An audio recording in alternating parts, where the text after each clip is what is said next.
Greetings, adventurers, and welcome back to the Den of the Drake.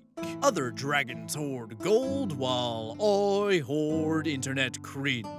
RPG horror story villains come in many forms, dear listener. The creep, the power gamer, the edgelord, the rules lawyer, the neckbeard, the lore elitist, the Mary Sue. I could go on for a while, because I've been doing this YouTube thing for a little bit. But you know what all these special little social vampires have in common? An internet connection. That's right, RPG horror stories are a way to vent your frustrations with a given situation or person. But what can be more frustrating than thinking you're God's gift to D&D and constantly being proven that you're not? That's right, I found an RPG horror story written by someone so narcissistic and so self-assured that I figured that if I had to suffer through it, you all do too. Sharing is caring, and I don't give a Seriously, this post demonstrates so little self-awareness that I think I've become less of a sentient being by reading it out loud. The sentiment, "I'm a history expert because I listened to Sabaton," is unironically vomited onto the page. And as a power metal enjoyer myself, that one made me pause to rethink my taste in music to avoid any further association with individuals such as our OP. The story I have for you today stars a Redditor, whose self-assurance regarding his own intellectual superiority brings him into conflict with one of his players. One who dares to have an idea that may result in someone having fun. But don't fear, because our intrepid DM has a plan to make sure that his game doesn't tank. Now, without any further delay, let's go ahead and dive right into the horrifying world of r/RPG horror stories. Enjoy. This week's story comes from a Reddit user whose username will be left anonymous because I don't want any of you weirdos harassing this person. He's suffered enough, and is titled, "That Guy Wants to Change the Rules of War." That guy isn't very good at it. So, to preface this story, this was nearly 3 years ago now, and I'm writing this way too early in the morning, so apologies for poor writing, poor language, or generalized chaos. I'm running a D&D campaign for my university RPG club. I'm personally not a D&D kind of guy. I like more free-form rules because they give better gameplay. They don't warp logic as much, or allow for such game-breaking metas with the rules as written. This will become relevant. But D&D's not too bad, and everyone knows the rules, so I have to run it in that. So I make an early Renaissance world, with a little bit of weird history stuff thrown in. Think airships from The Three Musketeers, but plan to progressively go back to medieval high fantasy as the players move on.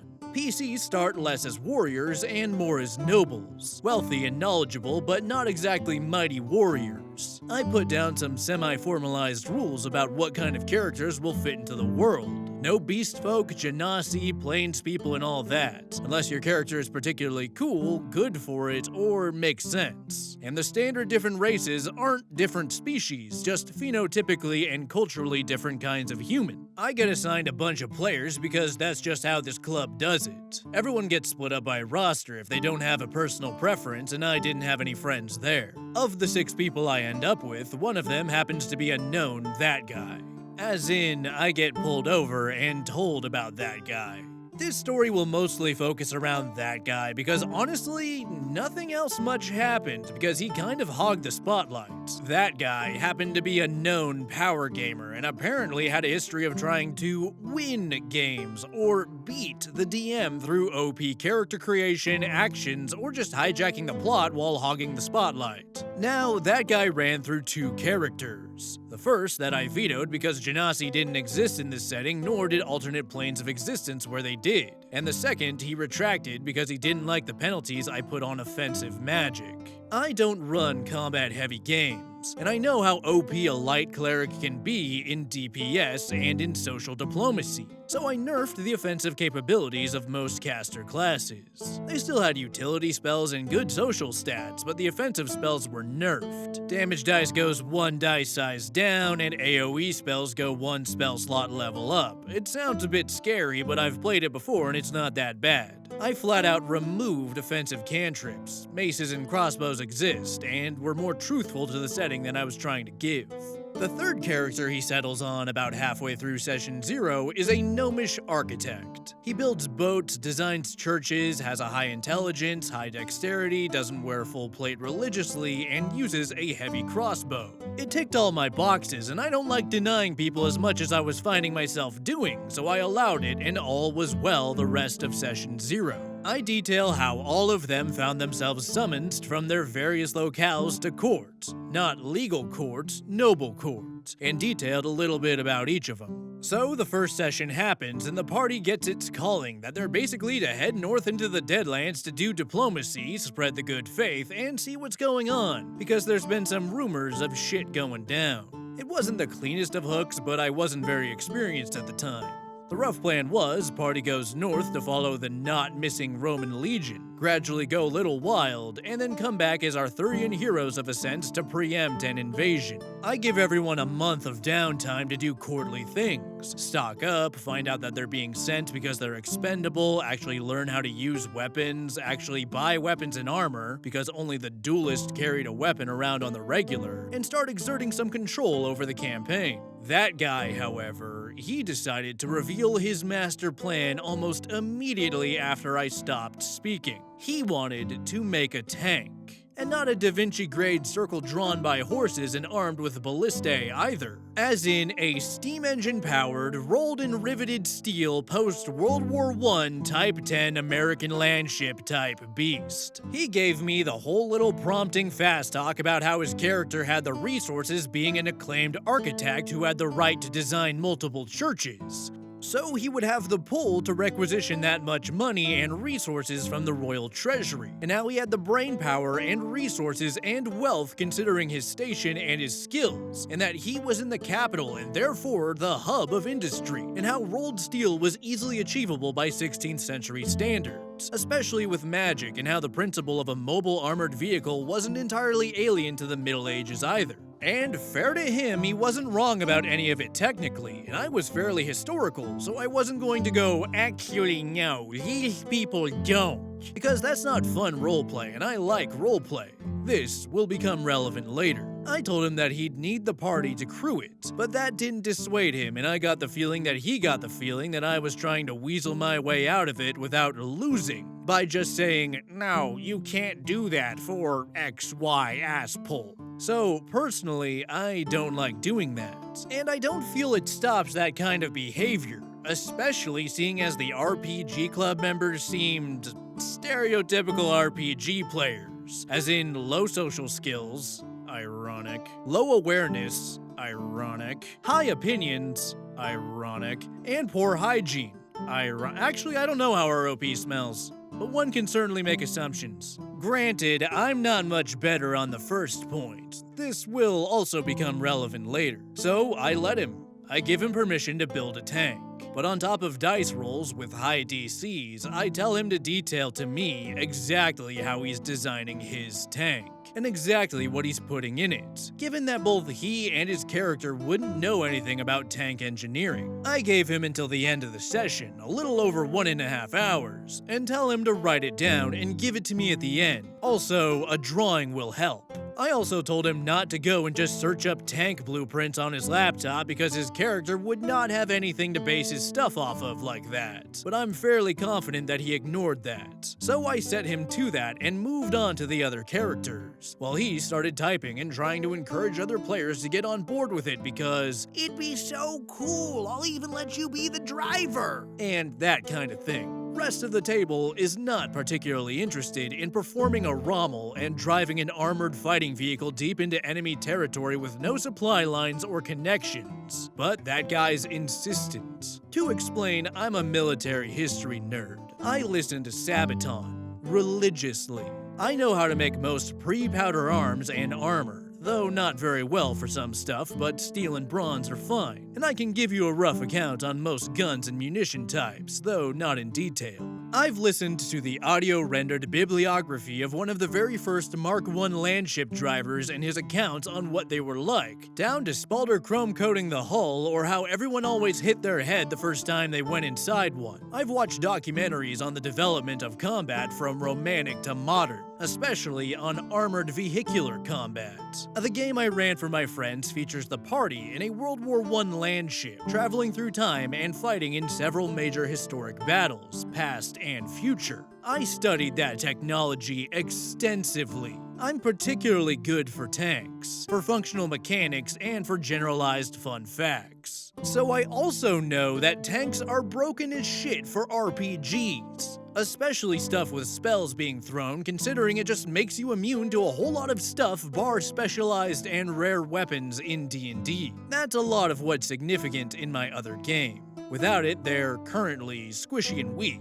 But in the tank, they're an apex predator capable of taking out a dragon. It would especially play havoc with what I have planned in terms of balance. Anyway, hey, we interrupt this certified Reddit historical expert to ask, who's up gaming their subs? From now through the 27th, you can use code DRAKE at checkout to get a whopping 20% off your order. That's even more than usual. Gamer subs! You better click that link in the description or I will find you! Session 1 ends. Duelist did the expected and killed 2 nobles after sleeping with their wives. The priest and the vizier hit it off while studying assorted reports and barely left their study. Druid girl snuck out several times and had some fun commune with nature RP, which I decided to reward a little because I like that kind of functionless RP. And that guy designs his land ship. Credit to him, it wasn't too bad. It was very clearly based off the KV-12 chassis and rough layout though, but it wasn't bad. The armor was 5mm thick around the sides, but 2mm thick on top, and the frame was wooden. The engine block was fairly large and coal-powered, and it was specifically designed to use a clutch brake lever system. Pull a lever, turn off one track, turn the vehicle, etc., etc. So I couldn't pull a German on him and tell him that his transmission broke. The gun was a repeating cycle of wands of magic missile and tiny familiars, but I told him that he wouldn't have been able to source that due to magic being rare, and he settled for a 6-pound cannon with cannonballs that he could inscribe with runes. However, once I read over his writings later on, I found out that he had neglected a couple of things. I could have been more forgiving when I was on this, but he had been using reference material, and this was a uni club. No excuses. Last time I checked, there were laws against jerking off in public, but since OP's already started, I guess there's no stopping him. We're not even halfway through this story, and already I got a laundry list of grudges here. So, let me get this straight. We pitched this campaign as a fantasy renaissance setting, an era of history known almost entirely for its advancements in technology and reasoning. Then go out of your way to remove any other fantasy elements by outlawing any non-human race and making mages all but pointless because, quote, crossbows exist. Only to start getting pissy when players try and do Renaissance stuff? D&D is all about creativity in a fantasy setting. And you've made it so the only way that players can experience any level of fantasy in your game is to build fantastical stuff. I respect not immediately telling the player no, but the whole, okay, fine, you can build a tank, but only if you specifically know how to build a tank mindset is honestly worse than if you just told them no. The character is a wealthy architect with access to the greatest minds of his fantasy society to use as a reference. The player is a socially stunted member of a college D&D club. You do the math on how well those two align. If a rogue says he wants to perform a sneak attack, I don't pass the player a butter knife and say that he has an hour to hide somewhere in my apartment and stab me in the kidney without being discovered. But despite you very clearly trying to set the player up to fail, they still tried to make something that fits in the setting and has come up with some creative ways to do it. Despite being baited into a situation that only looks like the efforts of a DM trying to accommodate creativity, he went and played the dumbass game that you insisted that he partakes in to the best of his abilities anyway. And what is your reaction to that? Oh no, he must have used reference material because there's no way he could have come up with this because he doesn't have a gigabrain like mine. No excuses, that guy. Sabaton would be ashamed. So session 2 rolls around and that guy not only gets the whole party around, but also puts out a formal invitation to the king for a demonstration on the morrow on new weapons technology, much to my and the party's irritation. Of course, under the understanding that the party would help drive his new land ship. He spends the rest of the day in character and partially out of character arguing with the rest of the party who just wanted to get going. Eventually, he convinced them to go along with it, mostly through talking loudly and the party really having no other way about it than to go off on this. Important thing to note, he'd explained the roles to people. He told them all the principles. They did not actually end up going to his workshop and trying to actually drive the thing. So, on the morrow, several nobles, accountants, 2 generals, and the king all find themselves in a courtyard looking at this large metal monstrosity that cost a small fortune to develop. That guy gives a speech on revolutionizing warfare through armored combat. Not in person, by dice roll. With a middling reception, he instructs the duelist to turn on the furnace that powers the steam engine and drive forward when ready. It takes a while to heat up and start working. That guy keeps talking to distract the onlookers. I get the 3 in the tank, the duelist, the vizier, and the priest, to start making constitution saves against heat exhaustion. He had forgotten to put vents in the tank, and it was getting pretty hot from the firebox and the closed space, and a little hard to breathe. Vizier failed 2 con saves and after prompting, quickly bailed. The nobles did not miss the scholar clawing himself out of the experimental vehicle and lying panty and clammy on the ground. I asked that guy for a charisma check to assuage the nobles that this wasn't an issue. He got an 18, but he visibly was not happy. He took Duelist's place driving, so he could keep talking with his head out the top hatch and told Duelist to take over on the turrets. It took a little over 2 minutes for the tank to start crawling forward and about double that for it to become clear that it wasn't going to go any faster than a sleepy kitten, due to the fact that it was a self-made steam engine, with its closest analog being the ancient Grecian Archimedean steam engine that he'd only heard an academic rumor on, and he was trying to use it to move a roughly 1-ton mass of metal and oak. He actually disputed this, saying that, since it's made of wood, it would be lighter. He probably got this from stuff like the Mosquito, which was an aircraft made out of balsa and plywood. Not the best materials to hold up several hundred kilograms of burning hot steel, but I let him have it, given how much of a hissy fit he was throwing, and told him that by his estimations it was now moving at about 3 miles an hour now. For reference, that was the maximum effective speed of the average World War I tank. Designed by a committee crew of experienced naval engineers that had known what an engine was for generations and couldn't do better. He was similarly unhappy with that speed, but I explained the fact and hardlined that speed. Tanks have good torque, gentlemen, and good climbing, not good pace. I switch him off to get everyone else to make a con check against the heat, and a wisdom check. Other 2 make the con check, barely. But the priest makes the second and notices that the iron in the engine seems to be awfully bright orange, and the firebox is spitting sparks an awfully far distance, leaving little black marks on the wood of the skeletal structure. In a moment of brilliance, he declares that he grabs the powder barrel and drags both it and himself out of the vehicle. I had just planned on him going, "Oh no, the tank's on fire," but he actually remembered that it had a cannon, and thereby a powder magazine, stored under the turret because there wasn't enough space for all of it up there, which was fortunate because I had forgotten that as well. Another thing that guy had forgotten.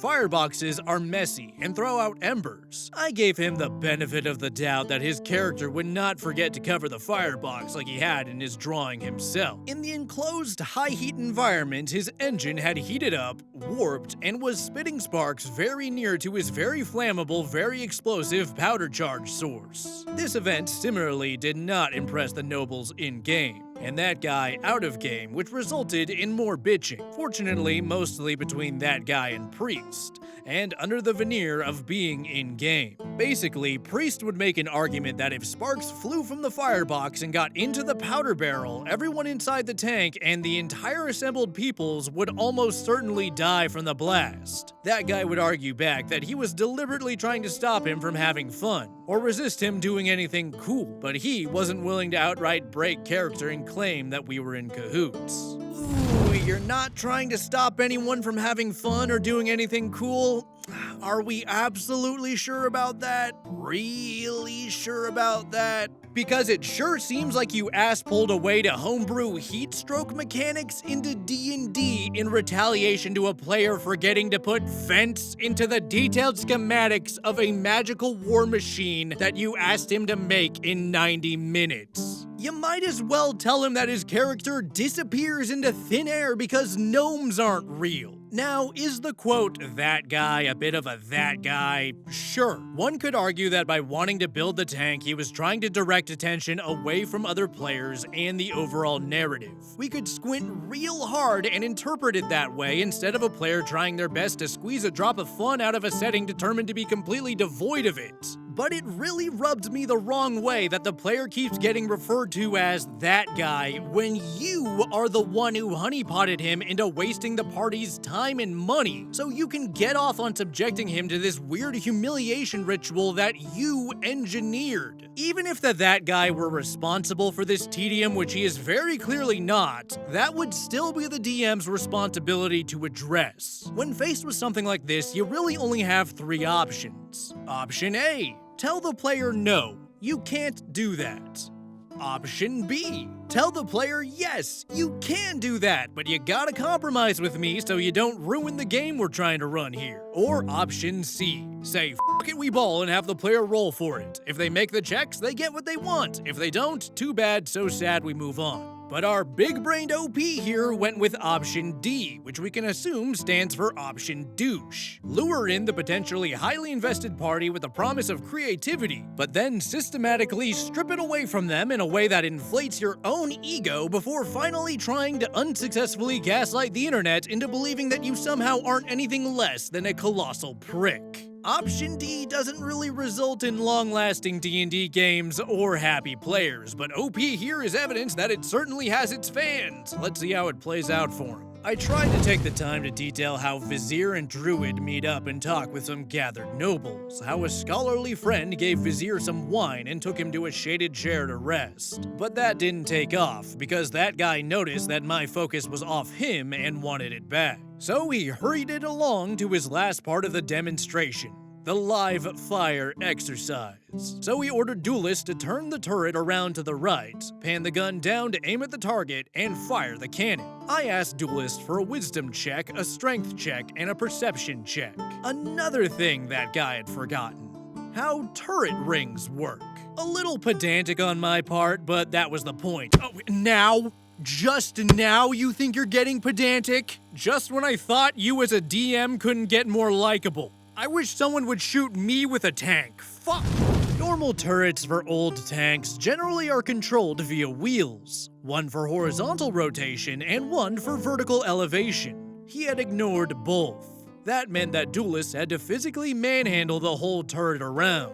The first wisdom check was to estimate where the target was. He had only heard it was to the right, and if he didn't want to look out the top and demonstrate that he couldn't see without opening it up and thus angering that guy, he had only the barest pinprick of a scope to look through with an aperture of about a finger across, about a foot away. The strength check was to then move the whole thing around to face it, and the final wisdom check was to then spot it. Each roll sequence took about 6 seconds, or a full round. It took several tries before he gave up, and I told the others outside that the nobles were laughing quite a bit at how the little cannon bit on top was spinning around looking lost. When Duelist opened the hatch to get some much-needed ventilation and to find the damn thing, he and that guy could hear the chortling too. Another important bit of turret design: degrees of orientation. When you're inside a turret, it's hard to know what angle you're looking at things from relative to the tank's orientation, especially if you get lost like that. Normally they have little 360-degree markers to denote this around the turret ring or in the siding. That guy had neglected that, and oh boy, he went ballistic, accusing me of deliberately trying to shut him down and ruin his fun, and being scared of losing control and not letting him do what he wanted and all that.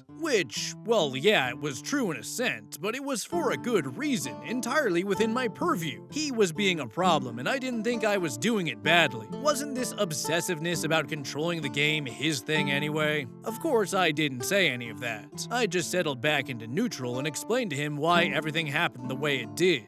It had valid logic, and I've gotten good with animosity like that over the years, so it didn't bother me much. Let me tell you how absolutely shocked I am that this guy has gotten used to being the target of animosity. He seems like such a swell and fun guy who would never do anything to piss someone off.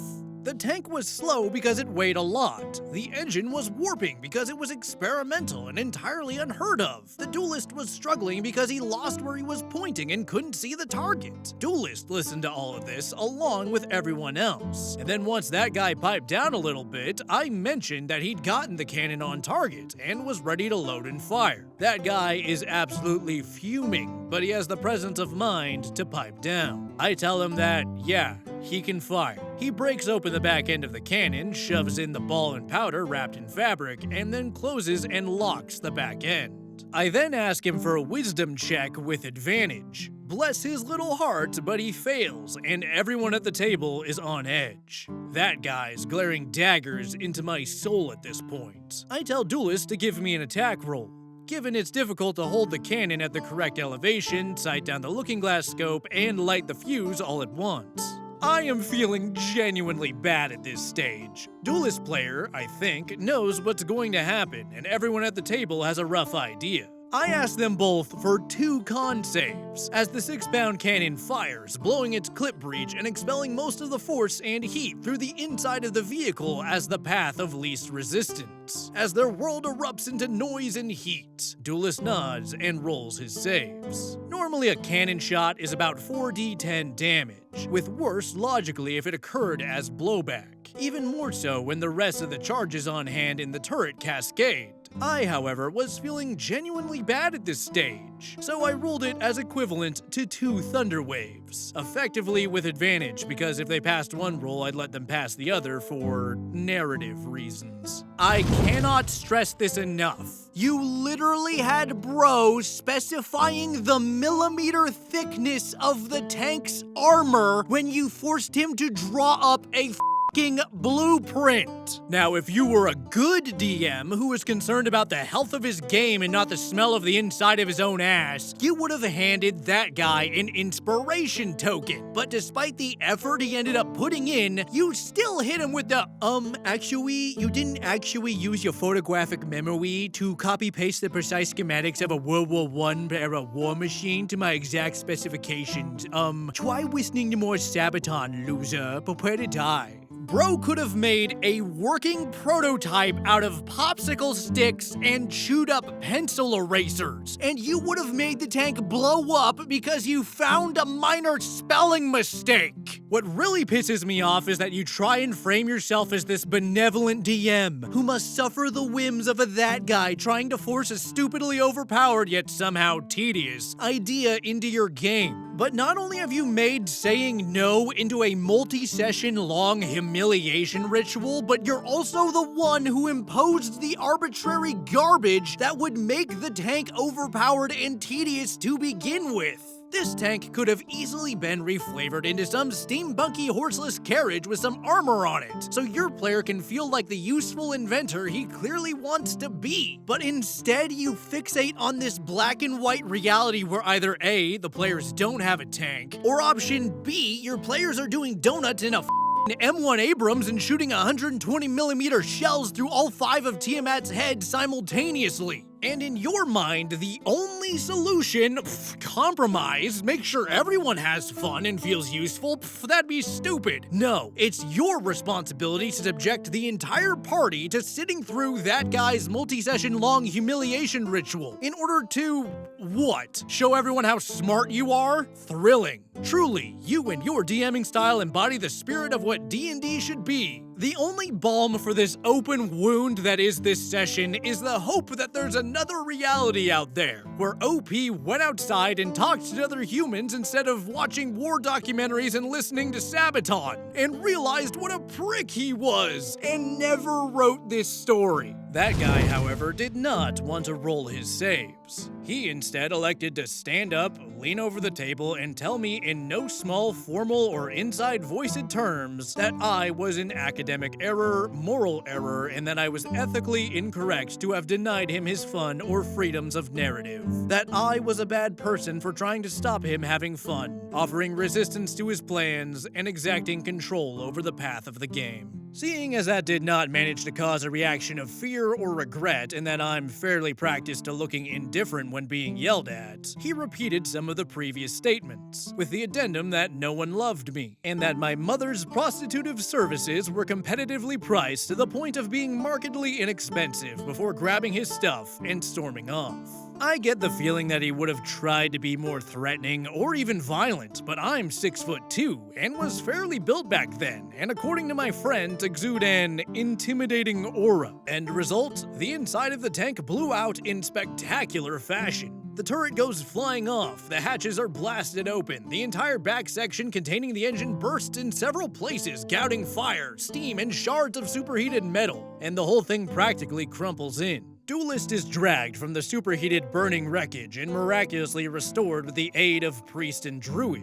Considering that guy hadn't come back, I elected to declare that he was unable to be removed and perished in the fire and rubble. The king extended his apologies to those brave souls who were roped into such madness, and admitted that while he had in fact been curious about the promise such a prototype may contain, this whole experience left a poor taste in his mouth, and should serve as a cautionary tale against trying to reach too far by oneself. We finished the next session, but over the next 2 weeks, everyone else admitted that they didn't really want to keep going, just because of what happened with that guy kind of ruining the vibe. Which was a shame, because I felt it turned into some cool world building and added in something down the line that could have been fun. But admittedly, it was pretty fair. Was I truly right? Was I truly wrong? Maybe. Was it the most peaceful and mature way I could have tried to handle it? No. Would the more peaceful and mature way have worked? Who could say? Would I do the same again? Probably if it came up, yes. D&D tends to be very fantasy versus rules as written. But rules as written can be abused by people experienced enough, and the rules don't really lend themselves well to invention or large-scale projects like that outside of cost, time, and experience level needed, which also isn't very realistic either, tending to go massively over on the first two. But if you have all three, you can make practically anything you as a player know about, and all you need is a flimsy roleplay reason. The thinking is too linear for my tastes, reducing something complex and significant into a binary based on a single dice roll. You don't need to have an idea of how to possibly achieve an end goal from your character, you just need to roll good and use your best stats. I don't feel too bad about it either. Yeah, it ended at session 2, but I can always reuse the stuff. And it taught everyone there that high stats doesn't mean automatic victory, or that you have to operate off D&D logic in an RPG. It was an unexpected event, and a new potential way that such a dilemma could be approached, and to me felt more natural for an inventor-type character than the rules as written. TLDR.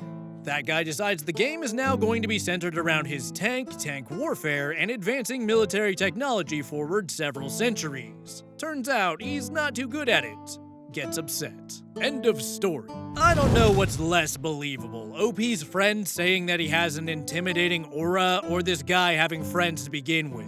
Fun fact, but intimidating people don't need to say how intimidating they are. That's for internet warriors whose most strenuous form of exercise comes from wiping the Cheeto dust off their man boobs. And smart people don't cite metal bands in documentaries as a source for their historical knowledge either, since we're on the topic. Now, full disclosure, OP did start DMing the top commenters on this post and in other subreddits in private to claim that this story was made up and that they should keep it a secret. But that was only after weeks of smugly defending himself and his actions across multiple subreddits and comment sections, so take that as you will. Either the post is genuine and we got a guy who's trying his best to save face because the internet didn't applaud his attempt at flexing his tank knowledge and intimidating aura as much as he thought it would, or we got a guy who thought that writing a story like this and committing to the bit by going to the mat on every comment criticizing him for weeks makes him an ironic comedic genius. I'm personally leaning towards this being real, but either way, it's not a good look, champ. Imagine being a bystander in this story. You hear about this fun new club that your college has that's all about playing D&D. You've never played before, but you're socially inept, as OP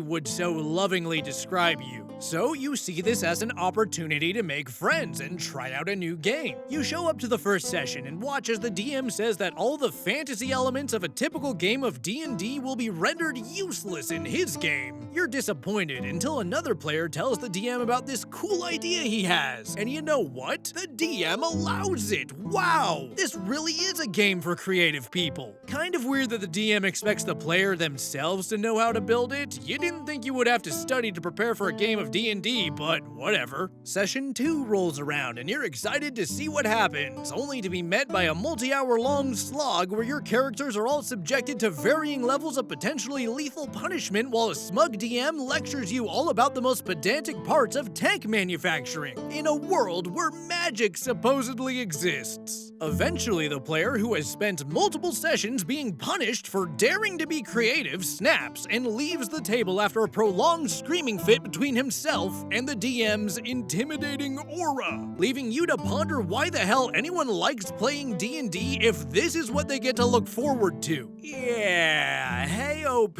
are we sure it was that guy who made all your players leave?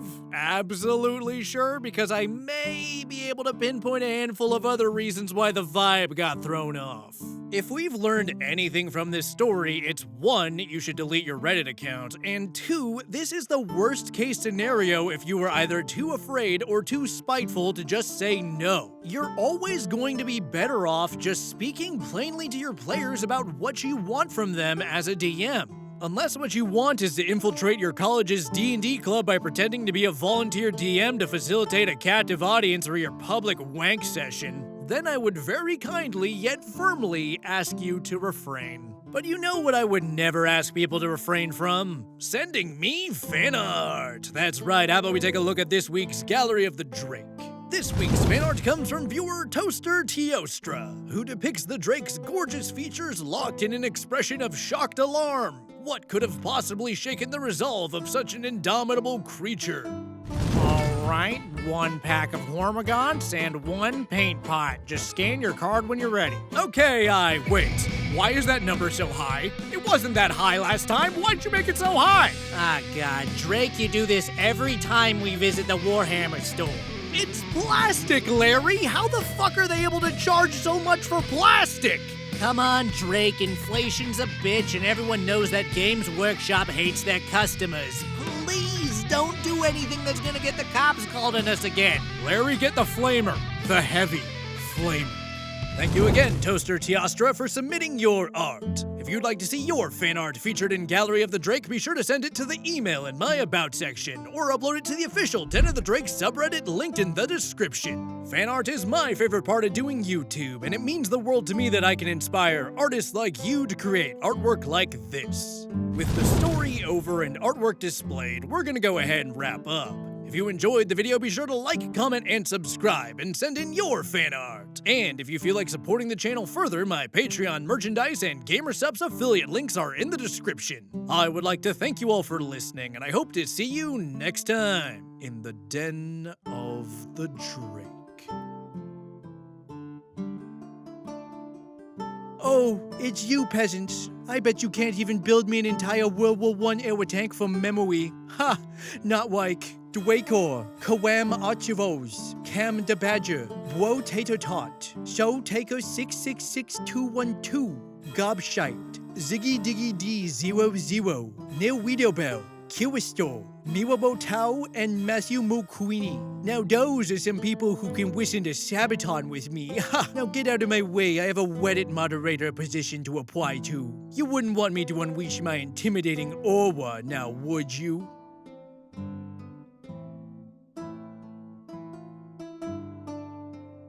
Hey, if you're still here, YouTube thinks you would like this video, and the next one, and the next one, and you know what? Probably the next one. It seems like a Den of the Drake kind of day.